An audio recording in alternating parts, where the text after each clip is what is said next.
Simple, lovely. So Club 100 is back for 2025 and it's finally time for me to do my first full season of the Super Heavyweight Sprint. I've technically done one season of Club 100 before, back in 2022, where I competed in the Experience Championship and then did a couple in the new for that season Heavyweight Experience, where I was able to get 2 podiums in the Super Heavyweight class. And since then I've done 2 more races, one in SP60 where I finished 3rd in Super Heavyweights and one in the Sprint where I also finished 3rd in the Super Heavyweights. Do you know what? We're being made to eat our words here a little bit, Yusuf. We wondered if Matt Salmon would struggle off of pole position as a Super Heavyweight. He's controlling this one brilliantly at the moment and with perfectly respectable pace to boot of 51.7.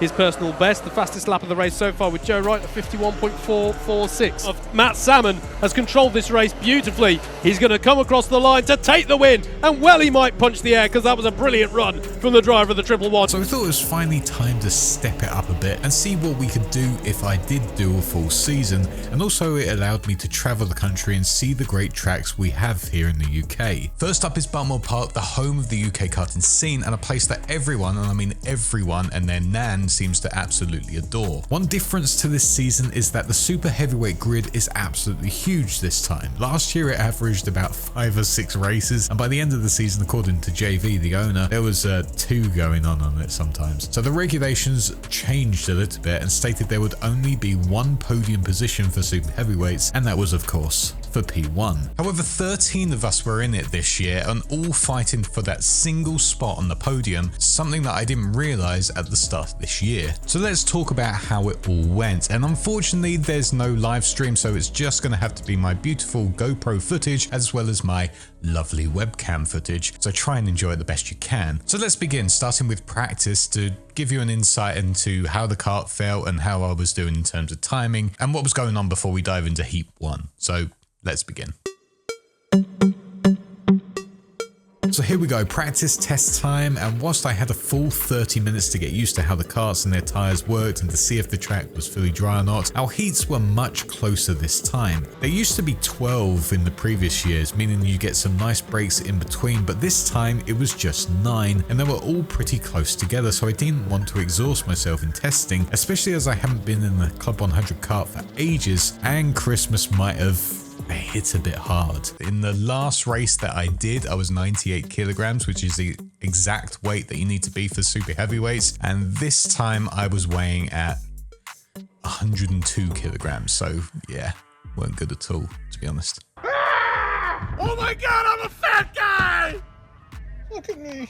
Especially at Buckmore, where acceleration and top speed is everything. But the aim of the game here was to just beat my fellow green boards, and as long as I beat them, I'd be in a shot of a podium, or top 3, I suppose, whatever it was that we were actually fighting for. But as for testing, luckily it was a very dry day today, but it had been raining the day before just a little, so it was looking like it was going to be a damp track, but quick drying one as well. And man, coming out of the pits in this kart was like driving on ice. The kart didn't turn at all. We were all skidding off wide as hell. It was so difficult to drive, but eventually the kart came in, and as you can see from this slowly falling GoPro footage, the test session is now hard to commentate because our camera is giving us a beautiful look at our blue Sparko boots on the pedals, and then suddenly it passes out completely and gives us a gorgeous view of the grey sky on a lovely February day. Don't mind me, I'ma just grab my stuff and leave. Excuse me, please. I'd love to tell you more about the test session, but you'll just have to believe me that it was super good. I was purple in all the sectors, made some insane overtakes. It was the best session anyone had ever seen, and I had to turn it down to give the competition some hope. But in all seriousness, the pace was pretty good. I was overtaking some Super Heavyweights, I was overtaking some Class 2s. Every lap got better, and in the end,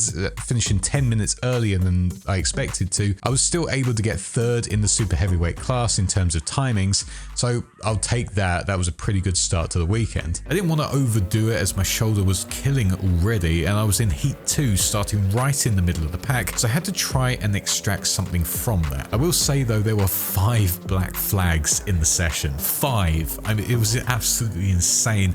People were sending it left, right and center, destroying blocks, hitting people, spinning themselves out. There was a lot, and it was like, calm down guys, it's Club 100 testing, not Abu Dhabi at the end of the season. Just calm it. Honestly, people seem super hyped hype up today because, well, it was back to school time, but there were mega sends going on throughout the whole day, some good, some absolutely awful. And yeah, whilst I'm not the best driver on the grid, some people here were not quite considerate of others. Hey, what do I know? I'm just a fatty driving a kart that I haven't raced in ages, so maybe it's me that's gone soft. But with testing coming to an end as we watch the sky fade to black, it's time for Heat 2, my first race where I would be starting P11 against 4 other super heavyweights, which included Mike Bodnar, super heavyweight champion from 2024, and Stuart Kirk, another extremely fast guy in the class.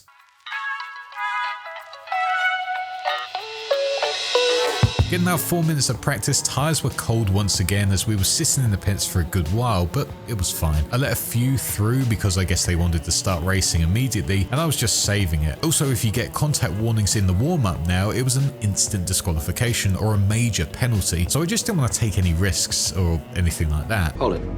Run that back. Oh my God, bro. Oh, hell no, man. It could have been killed. After 4 laps or 3 minutes, whatever it is, we lined up ready to take the green lights, and as we came round the main straight, someone at the front sent it far too early and then slowed down a little bit, meaning quite a lot of us at the back got caught completely off guard as I went flying into the back of the guy in front because the guy behind me also got caught out by the sudden slowdown. I was stupid from whoever was at the front. They want to kill us or what? But regardless, we didn't lose too much, but it did kill my momentum. And going into the second hairpin, we were getting shoved all over. People were sending it from all parts of the track, and 3 wide seemed to be the theme here, as I couldn't find any free space, and we just had to take the line that was available. And sadly, because of it, I lost a ton of positions here because I didn't want to go too abreast into the downhill section, but that cost me speed as at least 3 karts went past. And it was kind of hard to keep that momentum up at this point as we had people passing almost every bend, and I dropped back a lot from where we started. To be fair, it was a manic first lap, but I still could have been a bit more elbows out knowing this would happen. Something hopefully I'll learn going into the next few races, I'm sure. Going into lap 2, however, this guy was taking some debatable lines, and this was a perfect opportunity to gain a position back as he lost a lot of speed into hairpin 1. I debated throwing it up the inside, but completely changed my mind. Took the normal racing line and got the cut back on him, getting better speed out of the bend and making the overtake stick by the downhill section. Now it was time to catch the pack, who were stuck fighting amongst themselves, although as you'll notice, the GoPro was falling asleep again. I guess it says a lot about my driving at this stage of the weekend. Oh, brother, this guy stinks! But I'll stick with it until it's just my feet once again. By the time we get to the downhill section on lap 3, I've already caught the pack and the speed is coming well. I try and look for some moves into sector 3, but I'm too nervous about it and don't want to lose speed in the straight sections. I go for an overtake again into hairpin 2 and also at the bottom of the hill, but that causes me to hit the guy at the back and almost completely lose the kart, which sadly then allows Mike Bodnar, the guy I needed to keep behind me, through, which was very frustrating. And well, from this point on, that was the race, I believe. I think I maybe did another overtake on a super heavyweight at some point, but as you can see, the camera decided it was done with life, and maybe it just liked my shoes. I mean, if Sparko were to be watching this, which I highly doubt, maybe they can send some thanks my way for a little nice sponsorship showing off the boots in great detail. Anyways, I definitely did do one overtake, which I remember being super happy about, but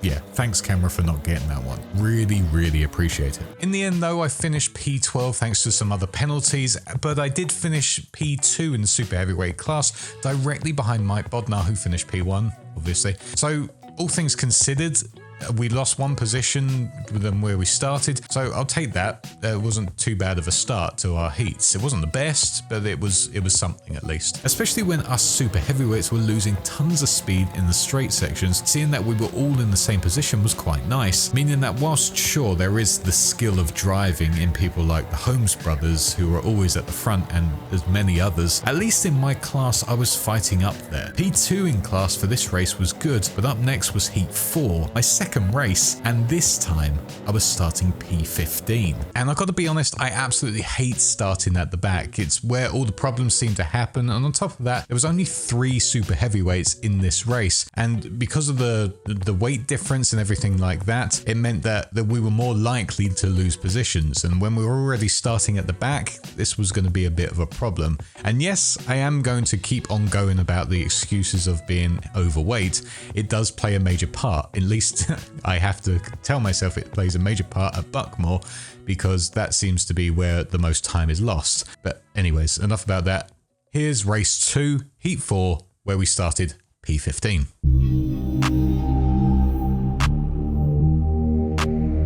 I'll tell you now, the camera was completely fixed at this point thanks to a marshal at the track who tightened the screw, making me feel mega weak at this point, but it luckily kept it in place, so fortunately these races were fully recorded and no more feet cam. And I know some of you will be majorly disappointed by that, but now you'll have to just watch some debatable racing. I just can't do it. I can't take this shit no more, man. As I mentioned, I started P15 here right next to Kurt Holmes on the outside, and I just thought I'd follow him through everyone. But as the light went green, we get to a great start and go past him, and also send it going into hairpin 1, getting a great exit and looking like we can gain 3 positions in that one, but all momentum came to a halt as El Clever in front of us gets a poor exit and comes in front of us, causing me to tap him and lose all of my speed, which forces me around the long way, which didn't seem too bad, but then Kurt made his way through as I have to succeed the place going down the hill. I thought about making a move on Kurt as he gets caught up in the battle in front, but thought otherwise as he's not my fight and I wanted to ultimately follow him through when he eventually battles to get up to the front. But that doesn't work at all, however, as he sends it up the inside of 2 of them who just let him through. I try to follow, but someone lunges up my inside, forcing me wide, and I have to concede just 1 position, luckily, as I defend myself from someone else coming around the outside. The battles are still fierce in front of me, but I get some absolutely awful lines going to the hairpins and lose another place. But they're fighting a lot, and I look for an opportunity to maximize from it, as the guy in front does a huge late send, losing tons of momentum, which allows me through as I get a huge launch up the main straight, get a fantastic first bend and continue that speed into the second apex, cutting up the inside of Williams and making the move stick into the hairpins. Honestly, I was super happy with that move, but unfortunately it wasn't going to last long as I leave the door open massively, allowing Williams to get me back, going back up the hill, which is very annoying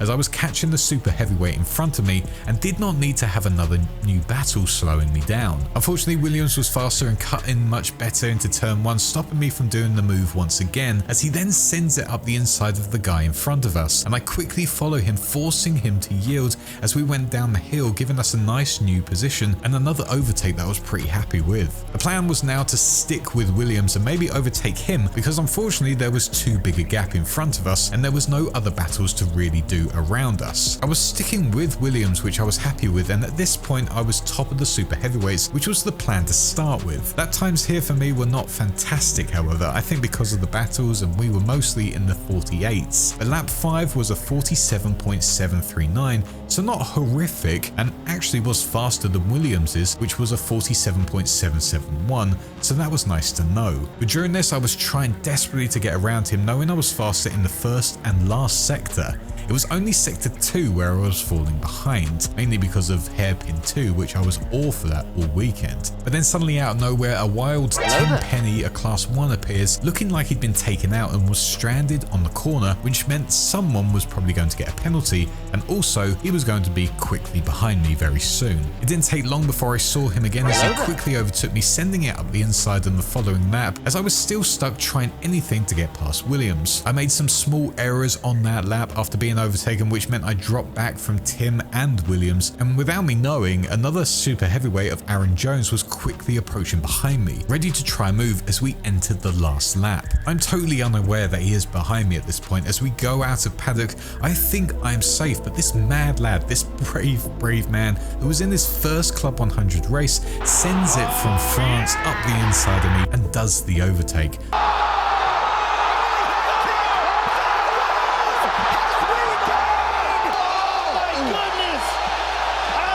I tried desperately to hang it out on the outside and beat him up to the line, but he did it. He made the move on the last lap, and I was furious with myself. I left the door wide open for him to take, and congrats to him because it was a perfect move and caught me sleeping completely. I honestly felt like Sergio Perez. Claire is going to go down the inside on Sergio Perez. He doesn't outbrake himself. He makes the move. Sergio Perez has been passed on the last lap. In the end, we finished P16, meaning I lost 1 position once again and finished P2 in class, but considering there was only 3 of us, I was really disappointed in this one. It could have been a good class win in the heat, but again, I deserve that for not defending at all. I did actually go up to him at the end to say congrats, and he's a super nice guy doing the full season, so I am excited to race him more, especially when we get to Wales. But it's still super frustrating to be overtaken on the last lap like that. Honestly, the race result actually makes it look like we had one of the worst races out there. I mean, P16 is pretty awful, but I felt personally, in terms of racecraft and pace wise, in terms of the other super heavyweights out there,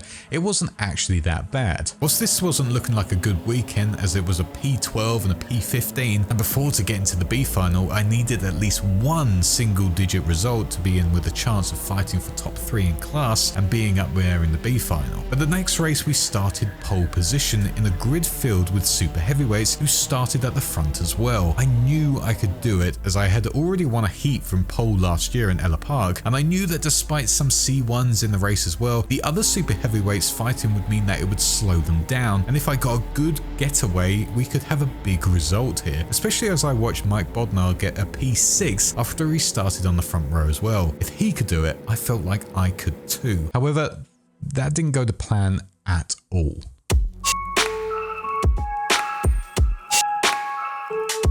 Genuinely was so excited for this race because whilst the other classes were so fast this weekend, I thought I could really get a good result here, especially against others in my class. But as we approached the green light, I set the pace, but immediately P2 is in front of me, even though he's off camera, which I didn't really understand how he got such a good launch. I guess he cut the light a little bit, but he didn't get a penalty or anything like that, so it was just a better launch. But coming out of turn 1, we were P2, which was fine, and then it happened. You see, I like to think that when it comes to braking zones, people are more aware that others are braking, and on lap 1 you can brake a little bit later in a hairpin, as you aren't going as fast. That said, you're still on colder tyres, and also there's other people. You have to be considerate. For me, I have no reference, but I know that there's a point where you need to brake, otherwise you'll go massively wide. The guy in P2 does some later braking as he's up more on the racing line, which is fine, so he goes around, but the other people behind me seem to not get the message that there is a bend, and instead a huge pile-up happens which slams into the back of me, taking me and many others out completely. Now because of it, we are pretty much next to last, and not only that, the cart wouldn't turn as easily as well. So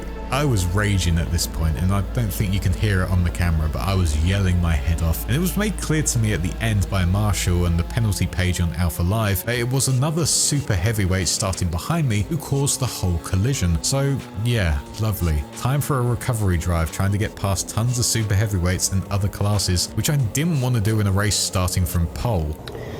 My disappointment is immeasurable, and my day is ruined. Luckily, other incidents had happened, meaning others were bunched up, and so I wasn't miles away from anyone. And when I'm angry in a race, I seem to drive far more aggressively, which could be a good thing or a bad thing. But later in the lap, I again get shoved wide from behind as 2 more karts go through, battling amongst themselves, clearly hating each other as hands are being pointed and everything else. Going into lap 2, another kart goes through, and honestly, I'm just done by this point. I'm so fed up. There's been people smacking me, I've been taken out, easily overtaken. I was just wanting to end the race, honestly, especially as I thought I was last in my class and all chance of a class podium was completely gone, and I'd be nowhere near anyone in the finals. I did gain a position back thanks to a spinner, but that also lost me momentum on an overtake on the guy in red. I almost spun it myself going into paddock, just showing how badly I was driving at this point. And then nearing the end of the race, whilst I'd been running on my own for ages trying to hunt down the next super heavyweight, a guy just casually goes past me as if I'm just driving a completely different, weaker car. Honestly, Garda was the spot everyone overtook me on because I think I was just braking too early and also was going out massively wide, leaving a huge gap for anyone to just jump into.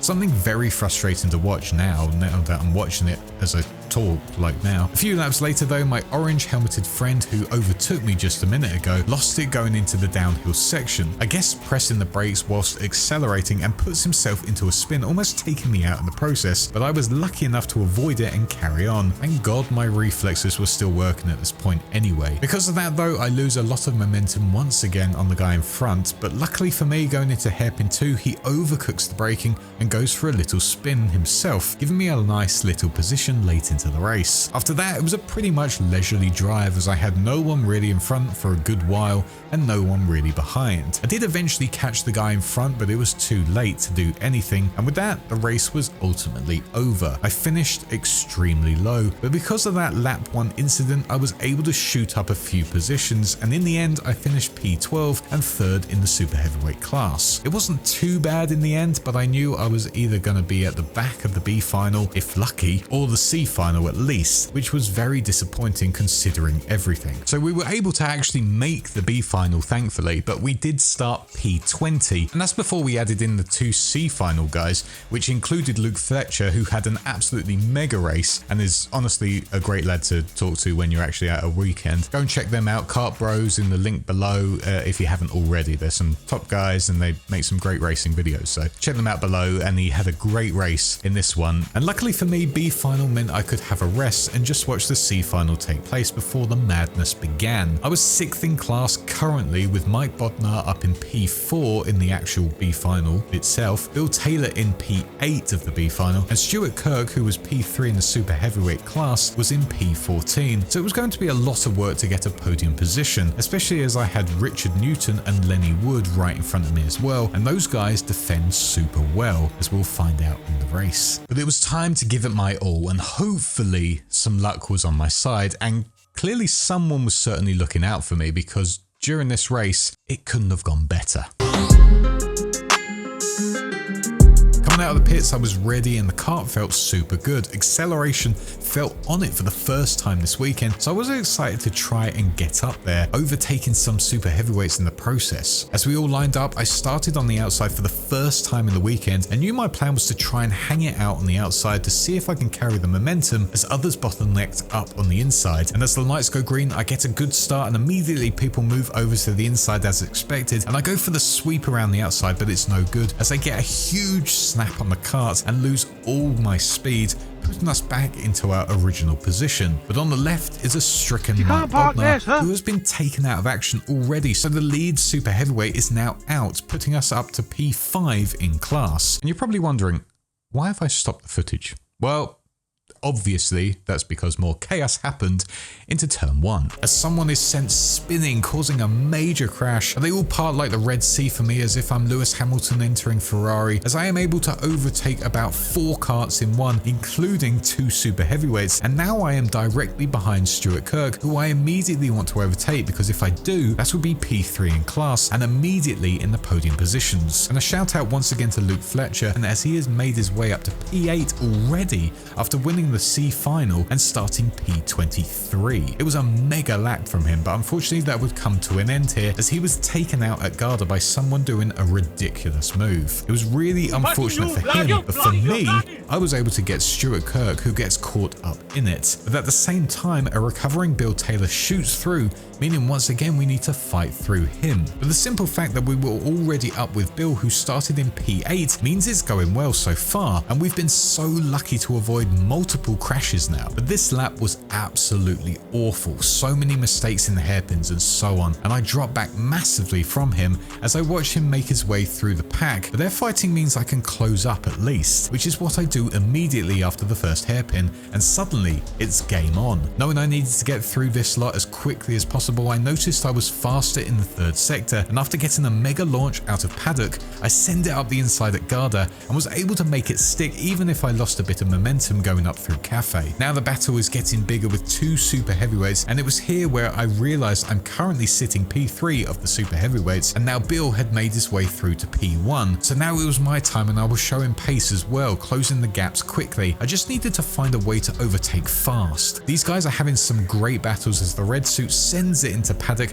and makes it stick, but the super heavyweight is having none of it as he sends it up the inside again and allows me to get a better exit and get an overtake done. 1 down, but the super heavyweight is the target and I am clearly faster, but he is a very good defender, so I gotta find a way through now, or everyone behind me will be targeting me, and no doubt Kirk and Bodnar were there somewhere. Seeing that he was slow through hairpin 2, I knew this was probably the best place to do the move. I just had to stick with him the rest of the lap and hope no one else overtook me in the process. The following lap I was right on his back after hairpin 1 and got a better exit, and knew this was the perfect opportunity as he went out wide and I late brake, taking the corner and overtake him right there, putting me up into P2 of the super heavyweight class and P10 in the overall B final. Now I knew I had a buffer, and all I had to do was just keep calm and drive and keep an eye behind me for any other super heavyweights. And unfortunately, that's pretty much what happened during the whole rest of the race. I did get overtaken at one point by the red suit man who came P2 in the C final, who told me to just focus forward, but his pace on the straights was leaving me behind, so I just settled for where I was eventually, as I had a buffer behind me before the next kart. The last lap board came out and I noticed Mike Bodnar had made his way through somehow and was quickly approaching me, being about a second behind me at this point, but I kept it clean and just saw the flag, meaning I finished P2 in class, the best ever result I've had in Club 100, and that puts me P3 in the Super Heavyweight Championship standings after just one round. I was super happy with that result, and honestly, whilst the heats weren't amazing, I felt like my overtaking had gotten a lot better from previous races, and the pace was certainly getting better year on year. In the B final, I was the third fastest Super Heavyweight, so I'm happy with that, and really hope going into Wales we can get a similar result, because like I said in the intro, there was no podium for us Super Heavyweights apart from P1, which was Bill Taylor, and a well-deserved one. But I never was able to get my nice silver trophy for that P2, which quite honestly I was really sad about. That said, my wife was able to get me a silver trophy from the same place that Club 100 usually get them for, so I can actually remember my first P2 in Club 100 without having to pester JV for one. So yeah, super happy with that, and it's going to go really nicely on my little display case, which has got my other P3 trophies on it currently. So yeah, I'm super happy with that. Fantastic result, honestly. It's just a shame I didn't get to actually go on the podium with the other guys and celebrate it the normal way you would in racing, but you know what, I'll take what I can get. So hopefully we can add to it in Wales when we go there next. But yeah, overall a great weekend. I was very disheartened going into the final, but that B final couldn't have gone any better. But now that we finished P2, we're actually in the championship fight, you know, being P3 in the standings with a good points gap between us and P4, but there is a big gap between us and P2, so it'd be nice to fight them going into Wales, but unfortunately I have no experience in Wales, so it'll be interesting to see how we do. But we are doing every single event, so if Wales is bad, at least we can catch up in other places that we're more recognized in anyway. But yeah, that's all for now, and if you did enjoy this video and this commentary style and video style, whatever this is, please do make sure you hit a like, leave a nice comment of what you thought of the racing, and if you were there, do let me know how you did and everything like that. And yeah, I hope to be making some more videos really soon. Obviously, I'll be covering all of the sprints this year because, you know, I just want to document how it goes. And if we do get into a championship fight and get into the top 3 of the championship, it'll be amazing to have it documented down here on the channel. And yeah, so until next time, thank you for watching, and I'll see you in the next one. Cheers again.